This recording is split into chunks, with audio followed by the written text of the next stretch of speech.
જો પહેલેથી જ કહી દઉં છું કે થોડો વધારે જ બનાવી લેજો, નહીં તો તમારી માટે વધશે પણ નહીં. એકદમ ક્રિસ્પી ઉપરથી ને અંદરથી સોફ્ટ એવો ઇન્સ્ટન્ટ નાસ્તો બનાવી લઈએ. તો જો 1 કપ પ્રમાણે બેસન લઈ લેવાનો છે અને થોડું બાઇન્ડિંગ આવે એ માટે 2 ચમચી પ્રમાણે ઘઉંનો ઝીણો લોટ લેવાનો છે. અડધી ચમચી કશ્મીરી મરચું, અડધી ચમચી હળદર પાવડર, અડધી ચમચી હિંગ લઈ લેશું, અડધી ચમચી ગરમ મસાલો ઉમેરી દેશું. સાથે જ 1 નાની ચમચી પ્રમાણે મીઠું ઉમેરી દેવાનું છે. 1 ચમચી ઘી, તેલ કોઈ પણ તમે ઉમેરી શકો છો.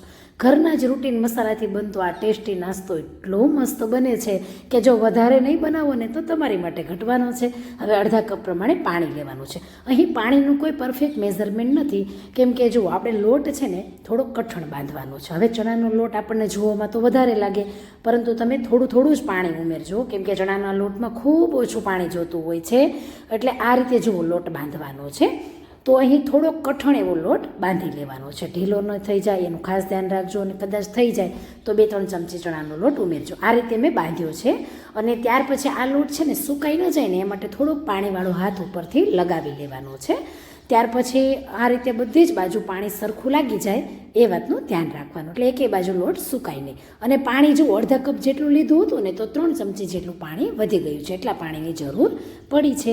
હવે ઢાંકી દઈએ, સાઈડમાં રાખી દઈએ. પછી અહીં જુઓ મેં 4 મોટા બટેકા હોય ને તેને બાફી લીધા છે. હવે તેને એકદમ ઠંડા કરવાના છે, એટલે મેં જુઓ તેને એક કાણાવાળી છાવણીમાં લઈ લીધા છે. હવે એકદમ ઠંડા થવા મૂકી દેવાના છે. ત્યાર પછી એક મસ્ત મજાનો મસાલો બનાવી. તો 3 ચમચી પ્રમાણે સૂકું ટોપરાનું છે, અડધી ચમચી પ્રમાણે સૂકા ધાણા લઈ લઈશું, અડધી ચમચી જીરું લેવાનું છે, 1 ચમચી સફેદ તલ લેવાના છે. સાથે જ 2 તીખા લીલા મરચાં અને 1 સૂકું લાલ મરચું. પણ હા, જે લાલ મરચું છે ને તેના બી ચોક્કસ કાઢી નાખજો. અને ત્યાર પછી આપણે 5 થી 7 મીઠા લીમડાના પાન ઉમેરી દઈશું, 1 મોટો આદુનો ટુકડો ઉમેરી દઈએ. તો છે ને રેગ્યુલર જ ઘરના મસાલા, બહુ જ ટેસ્ટી, સ્ટફિંગ પણ એટલું સરસ થાય છે. એનાથી જ આ જોરદાર ટેસ્ટી નાસ્તો રેડી થાય છે. જુઓ તેનું ટેક્સચર આવું કંઈક આવશે, કેમ કે પાણી આપણે ઉમેર્યું જ નથી અને બધા જ મસાલા કેવા સૂકા હતા. એટલે આ રીતે થોડુંક કહેવાય ને કે થોડુંક બરછટ ટાઈપનું એવું મિશ્રણ રેડી થશે.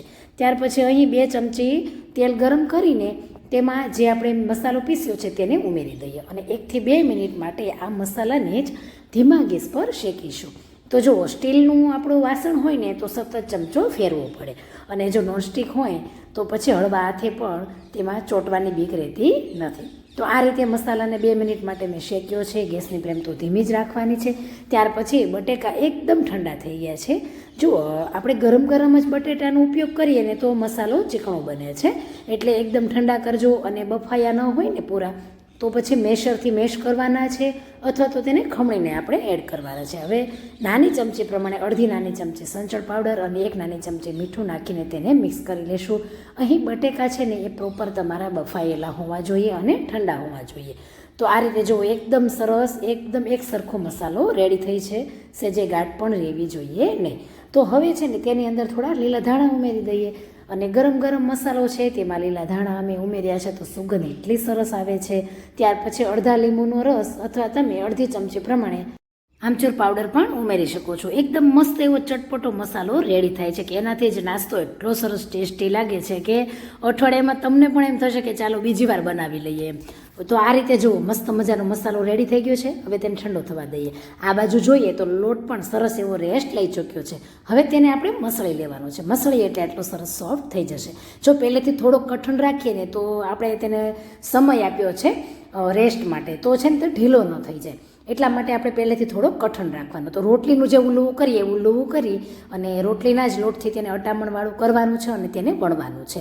તો રોટલી કરતાં થોડુંક તેને પાતળું રાખીશું. જેમ કે આપણે દાળ ઢોકળી કરીએ ત્યારે તમને ખ્યાલ હોય તો કેવી પટલી વણીએ છીએ, બસ એવી રીતે જ આપણે પતલું વણવાનું છે. બને તેટલું પતલું હોય તો સરસ એવો નાસ્તો રેડી થાય છે. તો જો આ રીતે પાતળું બનાવી લેવાનું છે, જાડું નહીં બનાવતા. અને હવે છે ને જે સ્ટફિંગ છે તે એકદમ સરસ ઠંડુ થઈ ગયું છે અને હવે તેને બને એટલું આપણે પાતળું પાથરવાનું છે. પાતળું કેમ પાથરવાનું છે એ પણ હું તમને કહું છું. તો જો આ રીતે એકદમ સરસ એવો અહીં ધીમે ધીમે આપણે પાથરી લેવાનું છે. અને એટલો તો સરસ ટેસ્ટમાં મસ્ત બને છે ને કે જો તમે વધુ નહીં બનાવો ને તો તમારી માટે તો વધવાનો જ નથી. બહુ જ ટેસ્ટમાં મસ્ત ખરેખર બને છે. અને જો આ રીતે છે ને આપણે રોલ વાળવાનો છે. તો રોલને છે ને બને એટલો આપણે થોડોક ટાઈટ રીતે વાળીશું, પોચો પોચો નથી વાળવાનો તેને. અને 2-3 વાર તમારા હાથની મદદથી આ રીતે તેને ગોળ ગોળ ફેરવી લેવાનો છે. આ રીતે કરશો ને એટલે ટાઈટ થઈ જશે. હવે તેને કટ કરવાની 2 રીત છે. જો એકવાર તો આપણે મારા હાથમાં દોરો છે, તો દોરાથી આ રીતે આપણે તેના 2 ભાગ પહેલાં કરી લેશું. અને ફરીથી આપણે તેના લેયર તમે જોયા અને સાથે સ્ટફિંગ પણ જોયું હોય તો ફરીથી આપણે જો આ રીતે તેને એકદમ પતલી પતલી અડધા ઇંચ પ્રમાણે કટ કરીશું. તો દોરાની મદદથી તમે કરી શકો છો, અને કદાચ વાયર હોય ને તો વાયરથી પણ કરી શકાય છે, પ્લાસ્ટિકનો તાર હોય તેનાથી. અથવા તમને એકદમ ઇઝી રીત આપું કે જો આવી એકદમ ફ્લેટ ચપ્પુ એટલે કે કેવું લીસી સપાટીવાળું અને પાછું કાચું ન હોવું જોઈએ, થોડું ધારવાળું પણ હોવું જોઈએ. તમે આ રીતે તેનાથી આસાનીથી કટ કરી શકો છો. તો પટ્ટી ચાકુની મદદથી હું અત્યારે કટ કરું છું. એકદમ ઇઝીલી કટ થઈ જાય છે. અને તમે જુઓ એકદમ સરસ એવો ટાઈટ રોલ વળ્યો છે. તેની કિનારી તમે જુઓ તો એકદમ પતલું દેખાય છે, વણેલું, અને સ્ટફિંગ પણ પ્રોપર એવું પથરાણું છે.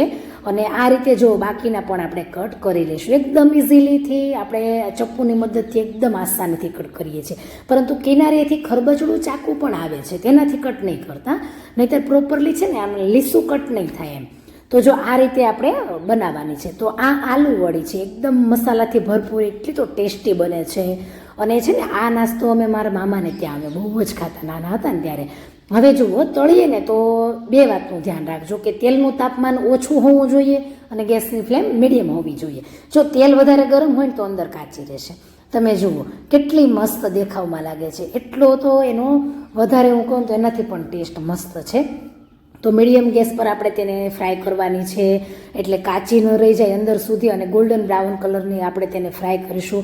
બહુ જ મસ્ત આલુ વડી બને છે ખરેખર. તમારી ઘરે નાની એવી કોઈ પાર્ટી હોય અથવા બાળકોને એમ કંઈક ટેસ્ટી ટેંગી ખાવું છે ને તો પણ એટલી મસ્ત બને છે. અને તેને વધારે એક મસ્ત એવો ટેસ્ટ આપવા માટે એક બીજું પણ મેં ઉમેર્યું છે, તો એ છે પેરી પેરી મસાલો. કે બાળકોને તો છે ને દિવસ આવો કંઈક મસાલો છાંટેલો હોય ને તો આખી પ્લેટ ઊભી થાય ને, આમ આખી પ્લેટ પૂરી કરીને જ ઊભા થાય એમ. અને એટલે જ મેં તમને આગળ કીધું કે જો વધારે બનાવજો નહીં તો તમારી વાટે નહીં વધે એમ. બહુ જ મસ્ત ખરેખર બને છે આ નાસ્તો. ઇવન કે નાના બાળકથી લઈને વડીલોને પણ એટલો ભાવે છે. ઉપરથી છે ને એકદમ સરસ આમ ક્રિસ્પી બન્યો છે, અને અંદરથી બહુ જ સોફ્ટ છે. અને જે આપણે મસાલો પેરી પેરી ઉમેર્યો છે ને એનો એટલો ટેસ્ટ ગજબનો આવે છે. અને મેં છે ને તેને શેઝવાન સોસ સાથે સર્વ કરી છે. તમે તેને મેયોનીઝ સાથે છે, પછી ચીઝ સોસ સાથે, ગ્રીન ચટણી કે કેચઅપ સાથે, ગમે તેની સાથે ખાઓ ને એટલી મસ્ત લાગે છે, ગજબનો ટેસ્ટ છે. તો ટ્રાય કરજો. અઠવાડિયામાં તમારા બાળકો પણ 2 વાર બનાવશે. તો શેર કરી દેજો રેસીપીને.